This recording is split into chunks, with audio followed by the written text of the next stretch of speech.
Thank you, Hannah. Thank you, Steve and Martina, for setting us off. And thanks to Sonic Acts for inviting me and for their hospitality and their great organization and patience. I'm going to go old school and read from paper. And then maybe we can talk about it during our conversation. Okay. Over the last couple of decades, work crossing the fields of sound studies, digital media, music, and art practice focused on activating a certain aspect of sonic theory involving the vibrational, rhythmic, and science-fictional dimensions of sound. Thinking through and with sound in this way allows imagining and experimenting with what might have been, what has been lost, or is no longer available to us.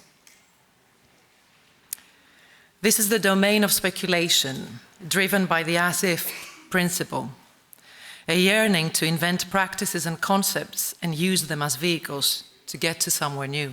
Maybe you can close that door because I can hear a lot of noise, a bit distracting.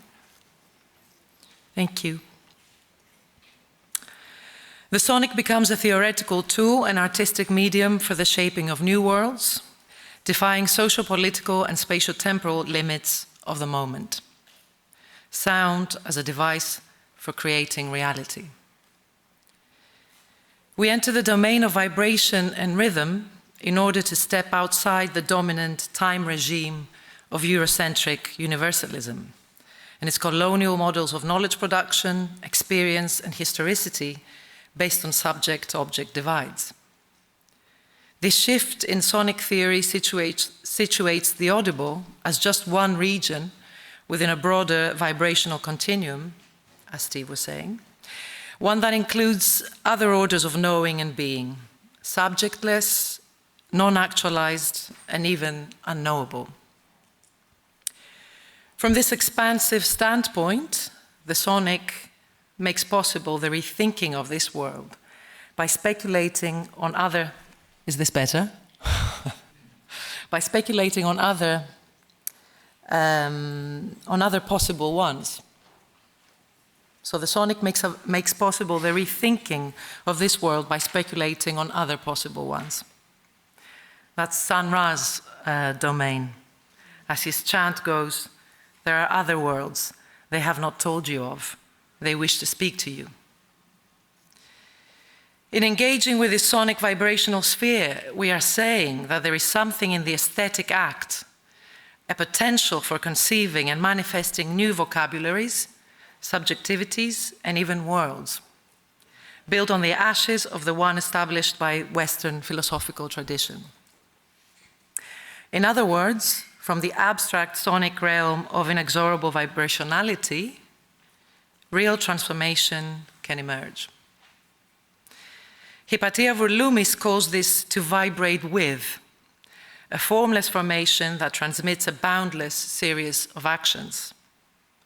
Sun Ra's practice of vibrational mythology, she tells us, is a place for imagining worlds otherwise unseen but cosmically known. This is the power of the aesthetic life world, as coined by Volumis, to define the inherent entanglement of aesthetics and politics, to manifest otherworldly social compositions. What does it mean to search for other vibrational worlds beyond the exceptionalism of this one? The promise of other possible worlds carries with it both a critique of this world and the general denunciation of the very idea of world. More than an exercise in philosophical abstraction, or the way the art world is skilled in absorbing and turning dissent into style, while ensuring nothing changes, the aesthetic act, to channel Toni Morrison, must become dangerous again. To bring into existence other worlds will require destroying this one.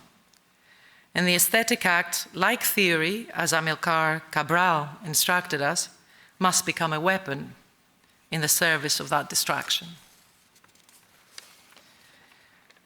Perhaps certain moments in history make the illusion of a presumed distance between a what-if question and the direct action required to address it more obvious. Although both the framing of such moments as historical and the misleading distinction between theory and praxis only appeal to those who are not paying attention, a position largely reserved for the privileged global minority. For those subjected to the violence of the EU, US, NATO imperial order through generations of occupation, land theft, and genocide, neither idea holds. Knowledge and experience produced through distance, detachment, and observation are reserved for those benefiting from racial capitalism, regardless of ideology and racial identification.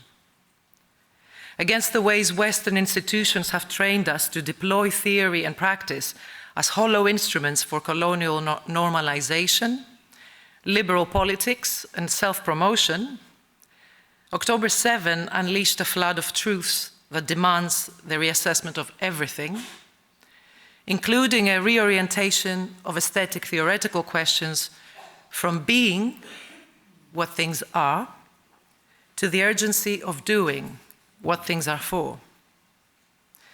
In a world where state authoritarianism, fascist policing, ecological devastation, pedophilia, cannibalism, and a live-stream genocide have been normalized and legitimized by billionaires as governing principles, there is no choice but to harness the aesthetic act as a considerable resource for ending it.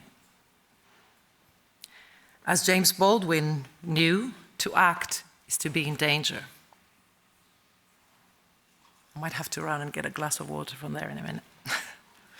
Certainly, Black radical tradition and indigenous theorists, artists, and collectives have always understood that the very concept of being in the world inherently determines who is denied it. By elevating reason and humanization as critical, intellectual, and ethical tools. Oh, thank you so much. It's very kind. Thank you.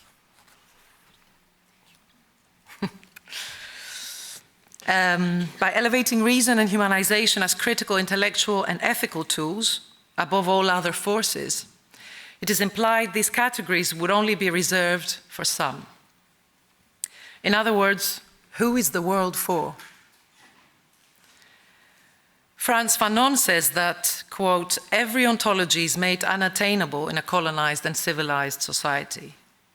Ontology, once it is finally admitted as leaving existence by the wayside, does not permit us to understand the being of the black man, he says in Black Skin, White Masks. The earth is reduced to worldliness for purposes of optimization, extraction, ownership, the logistical ends of capitalism, all of which require a ruling subject. Imperial violence, which for Ariella Aisha Azoulay is not merely an event, but rather a structure that constitutes our shared world, stems from the assumption that the worldly subject exists separately from nature, has knowledge of objects, be it non-human or human, and can claim possession of them.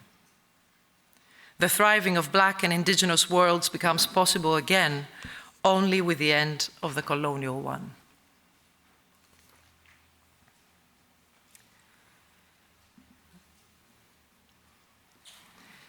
In many ways, the world has already ended. And it is important to recognize that as the world itself is an aesthetic idea, so is its obliteration. The fascist genocidal colonizers also rely on the aesthetic appeal of their actions. Think of the ways we have been made to witness the destruction and annihilation of the Palestinian people, the unreal images and sounds of a devastated Gaza Strip, the drones, the bombs, the sounds, the screaming voices of the journalists before they were picked off one by one. This is a calculated sensorial overload that aims to bring about hopelessness, submission, and defeat.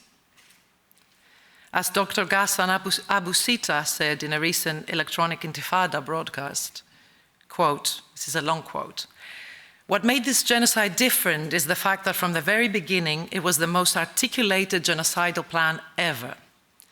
Bizarrely, initially, we got one Israeli politician, military leader, and media pundit after another, and then Macron, Sunak, and Starmer, all verbalizing the genocidal project in different forms.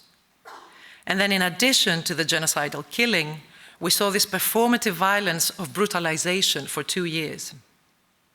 And one of the main reasons for that was to create this rupture between the fact that we were in 2023 or 2024 or 2025, but we now find ourselves in 1800s colonial logic, language, and policy.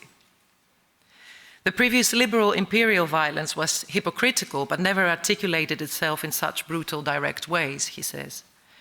The performance of violence is a fast-forward mechanism to transition from one language and one logic to another in the shortest possible time," unquote. For Black, brown, and indigenous people whose lands and lives were stolen, the apocalypse is not something to come. As indigenous action media based in what is currently known as the US write in their anti-futurist manifesto, quote, "We are already living in the future of the apocalypse that was the onset of settler colonialism," unquote. They speak of indigenous existence being informed by the strength and resilience found through and from the cyclical destruction and rebirth of worlds. These are words by them. In contrast to the linear world of capitalists and colonizers whose dead futures emanate from within. Indigenous time is collective dream time, as they call it, existing outside Western timelines that so predictably that are so predictably structured around a beginning, a middle, and an inevitable end. Dreamers traverse all time between the breaths of their dreams, existing at once with their ancestors and unbirthed generations. This is a ceremony, they write. The land is quiet, waiting for us to listen to our ancestors and their/our voices. There is a song older than worlds here. It heals deeper than the colonizer's blade could ever cut. The text I wrote for the Sonic Acts Festival Echoes magazine called No Other Sound also works as an anti-futurity manifesto. It imagines a tragic chorus arriving from an unknown place and time to declare that if we allow the erasure of Palestine to be completed by Zaire America, right in front of our eyes, as we are doing, then there can be no future. The chorus muffles every other sound until only their voice remains. Their song is a device for remembering by listening to the dead. Lamenters are conduits through which other worlds, buried, forgotten, unseen, emerge. They are in communication, communion, and community with the dead, carrying their memories and their cause forward in pursuit of justice. That text is from the magazine. As Haytham El-Wardani writes, to speak any other language than the language of the dead today is to participate in the ongoing crime. It is thus time to start living by ear, he says, and listen to their unvoiced longings. The earth vibrates with the unvoiced longings of the dead for what El-Wardani calls a truer world. Truer worlds already exist, even before we realize the end of this one, which tries to claim hold of all reality. Indigenous collective practices, social and aesthetic, are transmitted outside and beyond the limits of the colonial mind, parallel to colonial time. As Palestinian writer Nasser Abu Rahme explains in his book, The Time Beneath the Concrete, quote, settler colonialism everywhere is not just the struggle over land and its possession, but also a struggle over time. Time both in its organization of experience and time also as a relationship to history, to past, present, and future. Taking the refugee camp as a method for reading history, he shows how Palestinian resistance is a form of refusal of the closure of time into the past. The occupying entity constantly seeks to close time into stable regimes of law and property that replace the life worlds of indigenous Palestinians with a new point at which history begins. Yet Palestinians persist in practicing temporal forms of resistance in addition to armed struggle.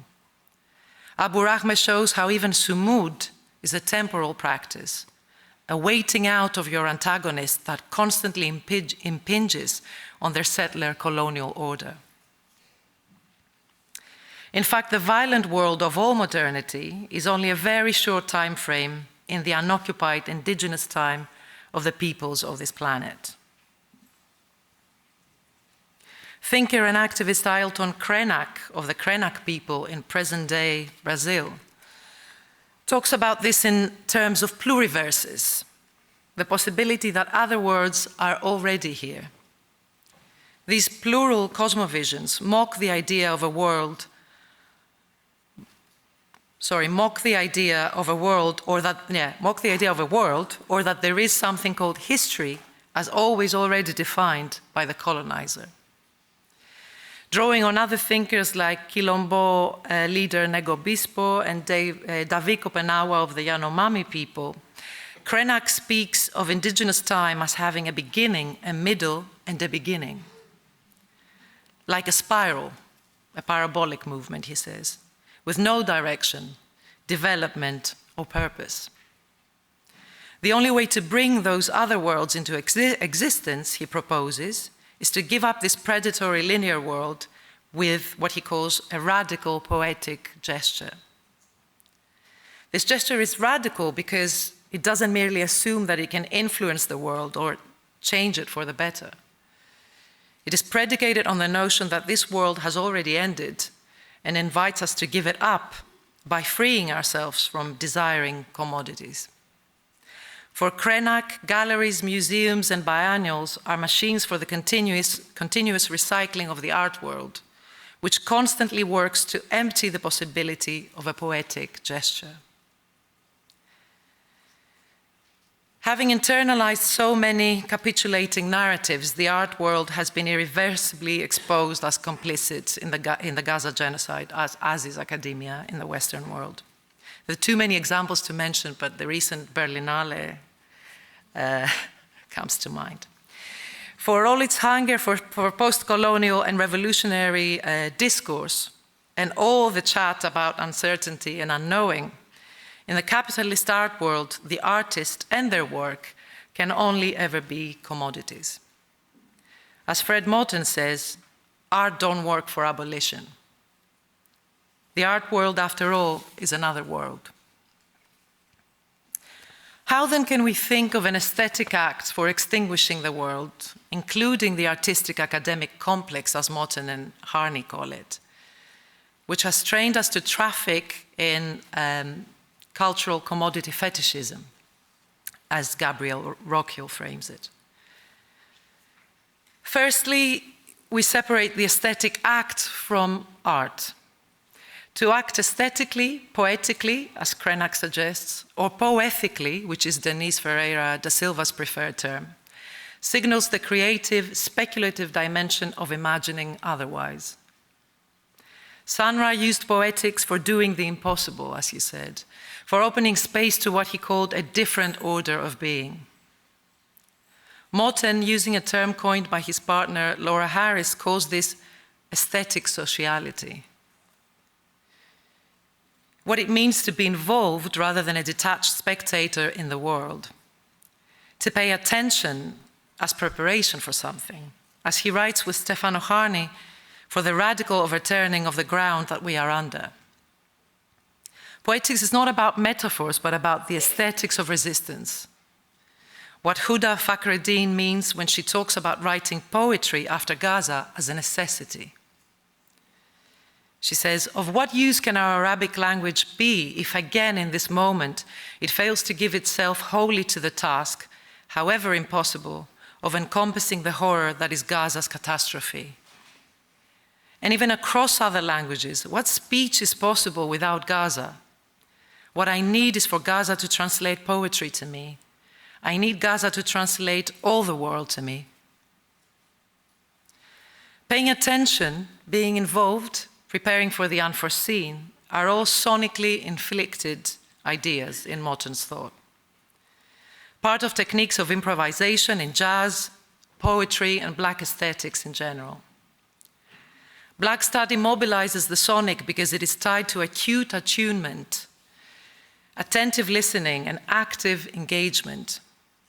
The sonic aesthetic act is shared, materially grounded practice, one oriented, as Moten tells us, towards better ways of being together on the earth. Secondly, we must recognize earth as distinct from world. Centering Black, indigenous, colonized perspectives means ending the world and its extractive, expropriative, and genocidal devouring of native bodies and lands, in order to defend the plural life worlds of the earth. As Moten and Harney tell us in All Incomplete, the very concept of a world, assumes that a singular part, a single element, perspective, or fragment can account or stand in for the whole. But the earth is not only irreducible to the world, it moves against it, as they say. To be wordless is to refuse completion, capture, individuation, i.e. a prescribed subjective trajectory by the world order. The same world order that sets up deadly borders and checkpoints and prisons and frontiers on the earth. As Mahmoud Darwish testifies in his poem, the earth is closing on us, pushing us through the last passage. We saw the faces of those who will throw our children out of the windows of this last space. Where should we go after the last frontiers? Where should the birds fly after the last sky? We will die here, here in the last passage. Here, and here our blood will plant its olive tree. The end of the world before the end of the people of the land. Thirdly, we stop believing in the autonomy of the aesthetic act or the artist. The exclusionary singularity of the artwork or artist is contaminated with notions of individuality and self. As Margot Neal notes, art is a funny word for some practices that exist prior to, separate from, and beyond Western definitions of being, such as those of Aboriginal peoples within Australia. In non-text-based societies, visual and sonic methodologies shape the knowledge systems of indigenous worlds. These modes and technologies are informed by the stories that need to be told, a song traveling through time in order to, quote, keep alive the relationship between the ancestral and the living embodiment today, unquote. These knowledge systems and their aesthetic acts are based on intrinsic relationships between human and non-human elements as interdependent parts. For Krenak, an aesthetic gesture is done through affinities and alliances. And for Makushi artist Jaider Espel, I'm sure I killed that, it is for bridging worlds, for, quote, making small fissures between worlds so that this communication, which academia has been handling for a very long time, may have more fluidity, unquote. The collaborative stories, songs, and tactics of the aesthetic act, far from belonging to the solitary genius, constitute ways of improvising together in order to destroy the self and the world toward our collective liberation. To deploy the aesthetic act as a weapon against the death machine removes any association of art with healing, care, and repair, buzzwords the art world is so fond of. In the words of Avgi Saketopoulou, Aesthetic projects can be put into motion in order to allow ourselves to be traumatized. She says, what kind of experiences can shake people out of these positions, where that can happen not through persuasion, which does not take us very far. Instead, she proposes the idea of exigent sadism. She's a psychoanalyst, I should say. The willingness to mobilize aggression, not just towards others, but also the willingness for mobilizing a certain kind of ruthlessness towards oneself. Following Da Silva, the triggering of such an aesthetic act demands that, quote, other modes of knowing and ways of existing be imagined, imaginable, experimented, rehearsed, and supported by any means necessary. To end the world as we know it is to exist otherwise right here, now, she says. Da Silva draws on Frantz Fanon, among others, who prompted us to put an end to this world, which is based on humanization as racialization, and to start a new history of man, he says. For him, the new world should be completely severed from post-Enlightenment European thought. As he says in the conclusion to The Wretched of the Earth, where you can almost hear him roar, leave this Europe where they are never done talking of man, yet murder men everywhere they find them, at the corner of every one of their own streets, in all the corners of the globe. Europe undertook the leadership of the world with ardor, cynicism, and violence. Every one of her movements has burst the bounds of space and thought. Europe has declined all humility and all modesty, but she has also set her face against all solicitude and all tenderness. A theme, I believe, of the festival. Come then, comrades, the European game has finally ended. We must find something different, he says, at the very end of the book. Something different is already here. Gabrielle Rockhill notes that imperialist power is on the decline in a way it wasn't before, in the 90s, for example.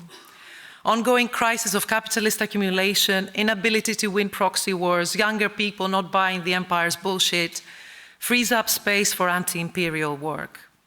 Another way of living in the world is possible, a black way, as Morton would say, a colonized way, as Fanon would say, to desire otherworldliness, to occupy the zone of non-being, this is Morton's term, radically cut off from the position of the settler.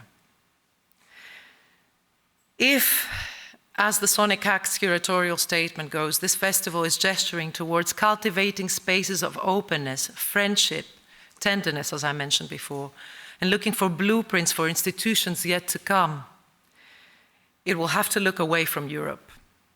Better yet, it might have to seriously consider inviting aesthetic gestures that would destroy Europe. What sonic acts will we allow ourselves to be traumatized by, to make dreams, visions, and nightmares with, to use as weapons we have not yet imagined but are urgently needed because this world is unbearable? In the words of the Palestinian filmmaker Abdallah Al-Khatib, awarded at the Berlinale last week for his film Chronicles from the Siege, quote, I went under a lot of pressure to participate in Berlinale for one reason only, to stand here and say, the Palestinian will be free, and one day we will have a great film festival in the middle of Gaza, in the middle of other Palestinian cities. Our festival will stand in solidarity with people living under siege, under occupation, and under dictatorships around the world. We will speak about politics before cinema, about resistance before art, about freedom before beauty, and about the human being before culture. The long-awaited day is coming. Free Palestine from now until the end of the world, unquote. Thank you.